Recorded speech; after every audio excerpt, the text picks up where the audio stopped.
Welcome back to another technical deep dive here in the debug zone. Today, we're tackling a big question and breaking it down with insights from other users.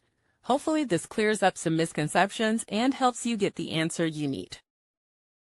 So buckle up, stay a little curious, and let's jump right in.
And that's a wrap.